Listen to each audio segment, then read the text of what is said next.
ಆತ್ಮೀಯ 10ನೇ ತರಗತಿ ವಿದ್ಯಾರ್ಥಿಗಳೇ, ಎಲ್ರಿಗೂ ನಮಸ್ಕಾರ. ಈ ದಿನದ ವಿಡಿಯೋಗೆ ಸ್ವಾಗತ.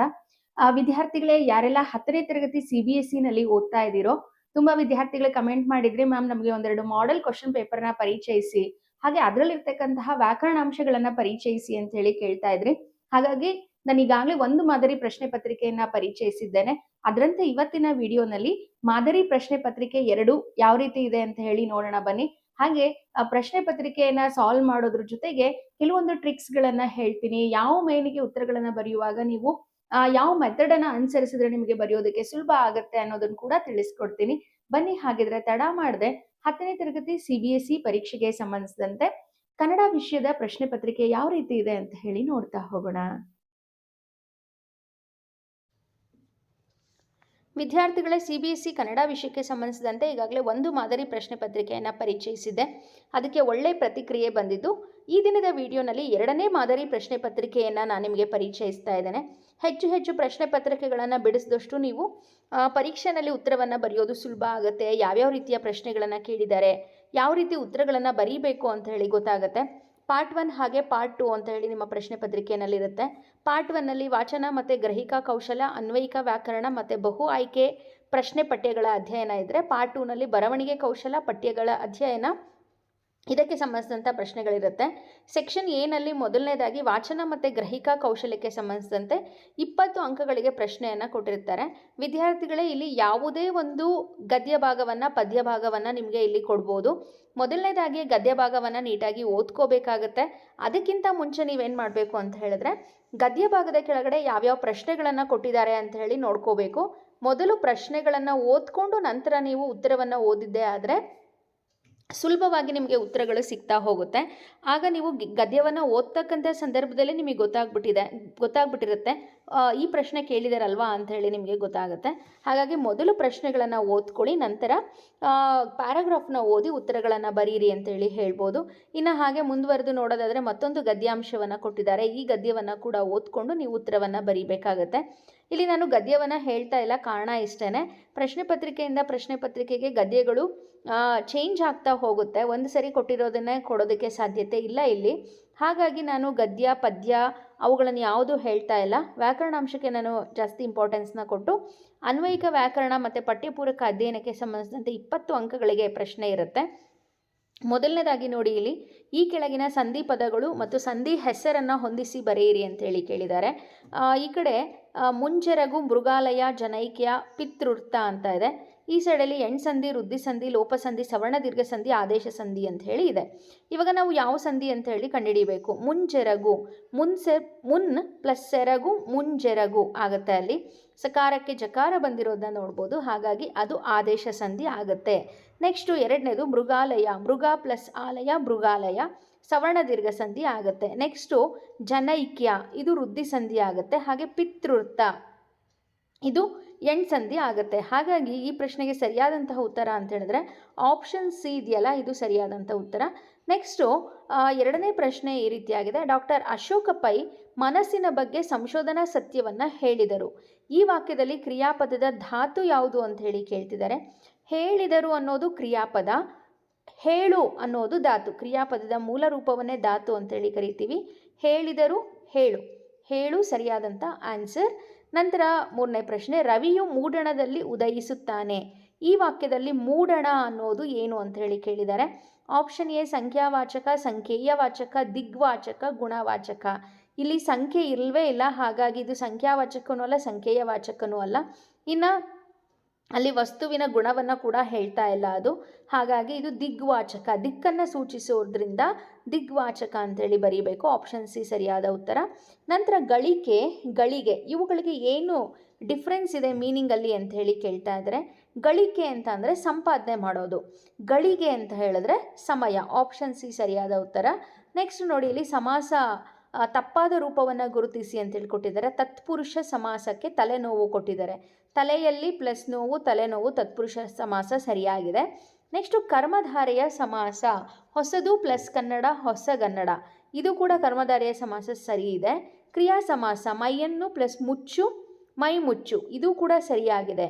ದ್ವಿಗು ಸಮಾಸ, ಹಿಂದಲೆ ಅಂತೇಳಿ ಕೊಟ್ಟಿದ್ದಾರೆ. ದ್ವಿಗು ಸಮಾಸ ಅಂದರೆ ಪೂರ್ವಪದ ಸಂಖ್ಯಾವಾಚಕವಾಗಿರಬೇಕು. ಈಗ ಎಕ್ಸಾಂಪಲ್ ಹೇಳೋದಾದರೆ ಸಪ್ತಗಳಾದ ಪ್ಲಸ್ ಸ್ವರಗಳು ಸಪ್ತಸ್ವರಗಳು, ಪಂಚಗಳಾದ ಪ್ಲಸ್ ಇಂದ್ರಿಯಗಳು ಪಂಚೇಂದ್ರಿಯಗಳು, ಮೂರು ಪ್ಲಸ್ ಮಡಿ ಮುಮ್ಮಡಿ, ಇವೆಲ್ಲ ಸಂಖ್ಯಾವಾಚಕ ಇರುತ್ತೆ ಪೂರ್ವಪದದಲ್ಲಿ. ಹಾಗಾಗಿ ದ್ವಿಗು ಸಮಾಸ ಆಗುತ್ತೆ. ಆದರೆ ಹಿಂದಲೆ ಅಂತೇಳಿ ಕೊಟ್ಟಿದ್ದಾರೆ, ಆದರೆ ಇದು ಅಂಶಿ ಸಮಾಸಕ್ಕೆ ಉದಾಹರಣೆ ಆಗುತ್ತೆ. ಇದಕ್ಕೆ ಸರಿಯಾದಂಥ ಉತ್ತರ ಅಂದರೆ ಆಪ್ಷನ್ ಡಿ. ನೆಕ್ಸ್ಟ್ ಗುಂಪಿಗೆ ಸೇರಿದ ಪದ ಗುರುತಿಸಿ ಅಂತೇಳಿ ಕೊಟ್ಟಿದ್ದಾರೆ ನೋಡಿ. ಅಬ್ಬಬ್ಬ, ಕಟ್ಟ ಕಡೆಗೆ, ಸರಸರ, ಸಾಕು ಸಾಕು. ಅಬ್ಬಬ್ಬ, ಅಬ್ಬ ಪ್ಲಸ್ ಅಬ್ಬ, ಅಬ್ಬಬ್ಬ ಆಗಿದೆ. ಇದು ಏನಾಗುತ್ತೆ, ದ್ವಿರುಕ್ತಿ ಆಗುತ್ತೆ. ಕಟ್ಟ ಕಡೆಗೆ, ಕಡೆಗೆ ಕಡೆಗೆ ಕಟ್ಟ ಕಡೆಗೆ ದ್ವಿರುಕ್ತಿ ಆಗುತ್ತೆ. ಸಾಕು ಸಾಕು, ಬೇಡ ಬೇಡ, ಇವೆಲ್ಲ ದ್ವಿರುಕ್ತಿ ಆಗುತ್ತೆ. ಆದರೆ ಸರಸರ ಅಂತ ಇದೆ ನೋಡಿ, ಇದು ಶಬ್ದವನ್ನು ಅನುಕರಣೆ ಮಾಡ್ತಕ್ಕಂಥದ್ದು. ಹಾಗಾಗಿ ಇದು ಅನುಕರಣ ಅವ್ಯಯ ಆಗುತ್ತೆ. ಸರಸರ ಪದನ ನಾವು ಗುಂಪಿಂದ ತೆಗೆದು ಹಾಕಬೇಕು. ಆದೇಶ ಈ ಪದದ ಸಮಾನಾರ್ಥಕ ಪದ ಅಂತ ಕೇಳಿದ್ದಾರೆ. ಆಯುಧ, ಸಾಧನ, ಹುಕುಂ, ಪರ್ವತ. ಆದೇಶ ಅಂದರೆ ಆಜ್ಞೆ ಅಥವಾ ಹುಕುಂ ಅಂಥೇಳಿ ಬರುತ್ತೆ.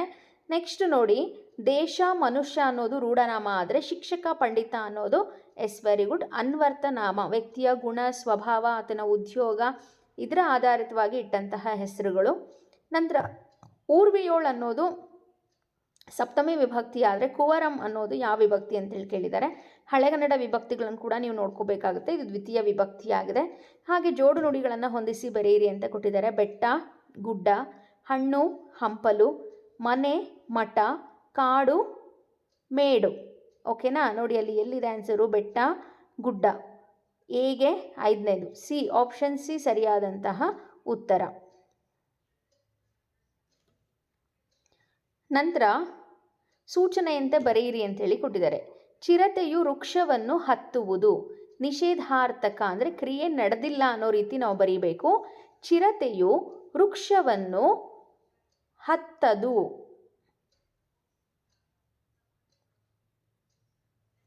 ಹುಡುಗನು ಲೇಖನಿಯಿಂದ ಬರೆದಾನು. ಕರ್ಮಣಿ ಪ್ರಯೋಗ ಅಂತ ಹೇಳಿ ಕೊಟ್ಟಿದ್ದಾರೆ. ಇಲ್ಲಿ ವಾಕ್ಯ ಸ್ವಲ್ಪ ತಪ್ಪಿದೆ ಅಂತ ಹೇಳಿ ನನಗೆ ಅನ್ನಿಸ್ತು. ಸೊ ಹಾಗಾಗಿ ನಾನು ಉತ್ತರಗಳನ್ನು ಹೇಳ್ತಾ ಇಲ್ಲ.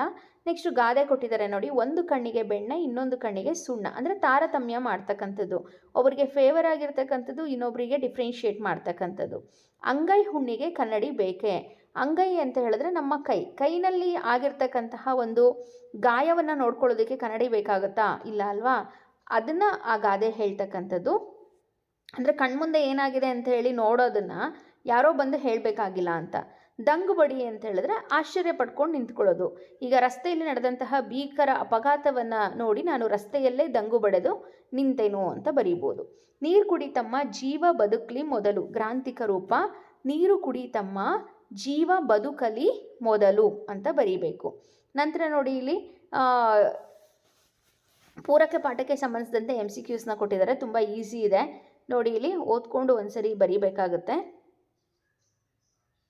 ಜಲಿಯನ್ ವಾಲಾಬಾಗ್ ಶಾಂತಿಯುತ ಸಭೆ ಯಾವಾಗ ನಡೀತು? 1919 ಏಪ್ರಿಲ್ 13.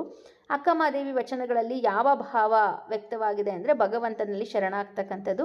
ತನಗೆ ಇಷ್ಟ ಬಂದ ಕೆಲಸ ಮಾಡಲು ವ್ಯಕ್ತಿಗೆ ಸ್ವಾತಂತ್ರ್ಯ ಇದ್ದರೆ ಅದನ್ನು ಏನಂತ ಕರೀತಾರೆ? ಕ್ರಿಯಾ ಸ್ವಾತಂತ್ರ್ಯ ಅಂತ ಕರೀತಾರೆ. ಆರ್ಯಮಾತೆಯ ಪುತ್ರರ ಎಚ್ಚರಗೊಳ್ಳಿರಿ, ಎದ್ದೇಳಿ, ಸೋಂಬೇರಿಗಳಾಗಬೇಡಿ, ಗುರಿ ದೊರಕುವವರೆಗೂ ನಿಲ್ಲದಿರಿ ಅಂಥೇಳಿ ಯಾರು ಹೇಳಿದ್ದು ಅಂತ ಬರೀಬೇಕು. ಗುಡಿಸಿನಲ್ಲಿ ಗೂರುತ್ತಾ ಯಾರು ಮಲಗಿದ್ದಾರೆ ಅಂದರೆ ಅಮ್ಮ ಅಂಥೇಳಿ ಬರೀಬೇಕು. ಇದಾದ ನಂತರ ನೋಡಿ ಇಲ್ಲಿ 10/2/2025 ಪ್ರಜಾವಾಣಿ ದಿನಪತ್ರಿಕೆಯ ಪ್ರಕಟಣೆಯ ಮೇರೆಗೆ ಆಡಳಿತ ಮಂಡಳಿ ದರಾ ಬೇಂದ್ರೆ ವಿದ್ಯಾಲಯ ದಾವಣಗೆರೆ ಇಲ್ಲಿ ಖಾಲಿ ಇರ್ತಕ್ಕಂತಹ ವಿಜ್ಞಾನ ಶಿಕ್ಷಕರ ಹುದ್ದೆಗೆ ಅರ್ಜಿಯನ್ನು ಸಲ್ಲಿಸಿ ಅಂತ ಬರೆದಿದ್ದಾರೆ. ಮತ್ತೊಂದು ಪತ್ರ ಅಂದರೆ ನಿಮ್ಮ ಊರು ಅಥವಾ ಬಡಾವಣೆಗೆ ಒಂದು ಶುದ್ಧ ಕುಡಿಯುವ ನೀರಿನ ಘಟಕವನ್ನು ಸ್ಥಾಪಿಸುವಂತೆ ಕೋರಿ ಆಯುಕ್ತರು ಬೆಂಗಳೂರು ಮಹಾನಗರ ಪಾಲಿಕೆ ಬೆಂಗಳೂರು ದಕ್ಷಿಣ ಇವರಿಗೆ ಒಂದು ಮನವಿ ಪತ್ರ ಬರೀರಿ ಅಂತೇಳಿ ಕೊಟ್ಟಿದ್ದಾರೆ. ಪತ್ರ ಲೇಖನ ಹೇಗೆ ಬರೆಯೋದು ಅಂತೇಳಿ ಈಗಾಗಲೇ ನಮ್ಮ ಚಾನಲಲ್ಲಿ ತಿಳಿಸ್ಕೊಟ್ಟಿದ್ದೇನೆ. ನಾನು ಹೇಳಿದ ಹಾಗೆ ಪತ್ರವನ್ನು ಬರೆದ್ರಿ ಅಂತ ಹೇಳಿದ್ರೆ ಖಂಡಿತ ಔಟ್ ಆಫ್ 4 ಅಂಕಗಳು ಸಿಗುತ್ತೆ. ಇನ್ನು ಪ್ರಬಂಧದ ವಿಷಯಕ್ಕೆ ಬಂದರೆ 3 ವಿಷಯಗಳನ್ನು ಕೊಟ್ಟಿದ್ದಾರೆ. ಅದರಲ್ಲಿ ಯಾವುದಾದ್ರೂ ಒಂದನ್ನು ಬರೀಬೋದು. ಪ್ರಾಚ್ಯ ಸ್ಮಾರಕಗಳ ಸಂರಕ್ಷಣೆ. ಪ್ರಾಚ್ಯ ಸ್ಮಾರಕಗಳಂದರೆ ಓಲ್ಡ್ ಮಾನ್ಯುಮೆಂಟ್ಸು, ದೇವಸ್ಥಾನಗಳು, ಮಸೀದಿಗಳು, ಶಾಸನಗಳು. ಸೊ ಈ ರೀತಿ ಹಳೆಯ ಸ್ಮಾರಕಗಳನ್ನು ನಾವು ಏನಕ್ಕೆ ರಕ್ಷಿಸಬೇಕು ಅಂತ.